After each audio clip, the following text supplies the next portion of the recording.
This is the blues in E. I'm going to go through the theory behind why it's the blues in E as well.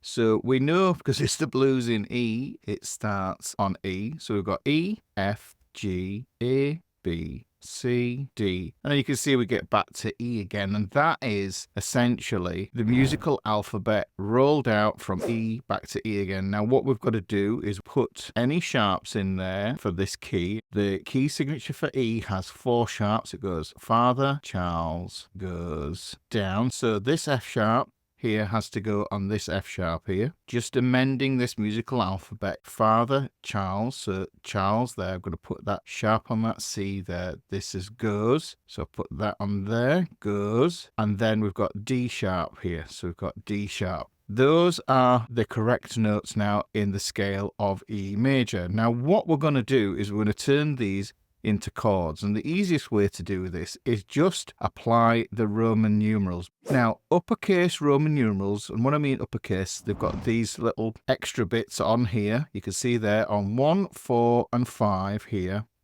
whereas you can see that some of these Roman numerals have got dots. If it's got uppercase like this, that means it's major. So that's a major chord. If it's got these double dots, these lowercase spellings, then you can see that's minor. So this F sharp here, I can just look at this Roman numeral and then add a little M, and then what happens is that turns it into F sharp minor.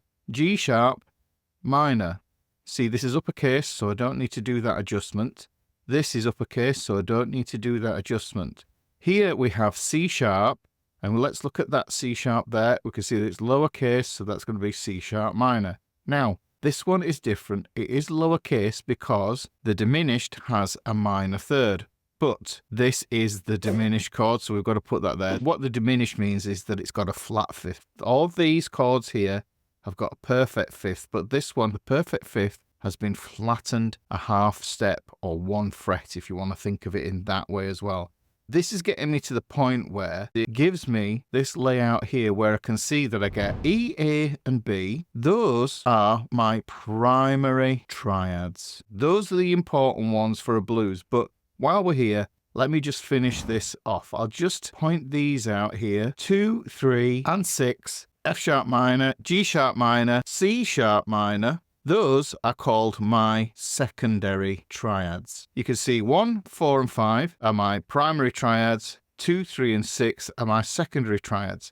Now what you might notice is that 1, 4 and 5 are major. And this is in the major key. You will also see that 2, 3 and 6 are my minors. What about this one here? The one I call Wobbly Bob, and that is the diminished chord.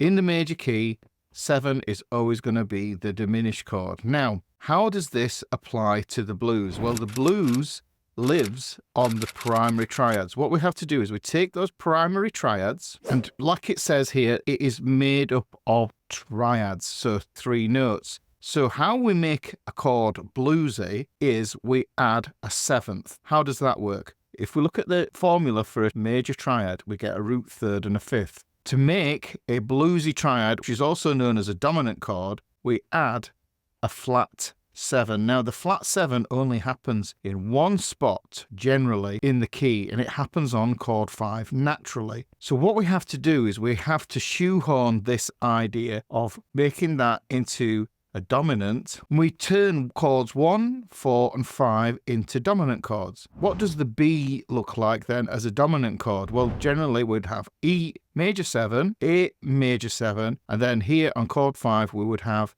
B7. So if you've ever seen this 7th chord like this, B7, that means dominant. That means it's a major triad with a flat 7.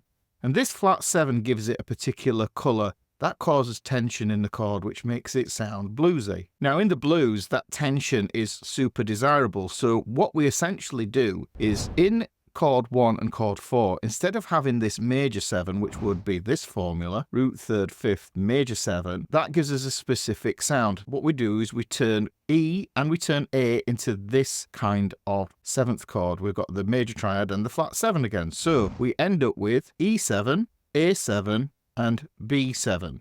Here are the ingredients that we need then for a 12 bar blues, an 8 bar blues, or a 16 bar blues. All the blues comes from this here.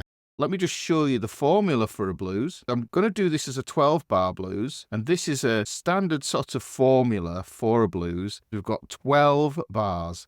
Now, generally, this is something that repeats itself. So I'll just put these two little dots here. These are repeat marks. Remember this business I put here about 1, 4, and 5. What I can do is I can do the same thing here in a 12 bar blues. I can think of this as being chord 1. Because this is in E, we're going to start on the E here. I'm just going to transfer this over onto this 12 bar framework so that you can change these keys out and then just use this as the formula that you memorize. Now we can have chord 1 here, and I find it a little bit boring just staying on the chord 1 all the time, because really the first 4 bars in a 12 bar blues are going to be chord 1, but there's something that we can put in here called the quick change. That's going to be chord 4. Now to make these all blues, I'm just going to put that 7 on there just to denote that these are this dominant sounding chord. It's got the major triad with the flat 7. So the first 4 bars, if we think about them as being chord 1, but we can have this optional quick change in the second bar of chord 4.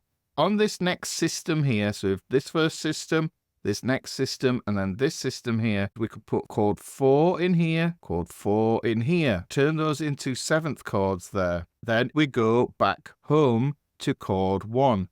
So this is why I think it's important to have this quick change in there, because 1, 2, 3, 4, 5, 6 bars of chord 1 just trotting along there, it can sound a little bit mundane and a little bit samey. We don't want that. We want you to sound good.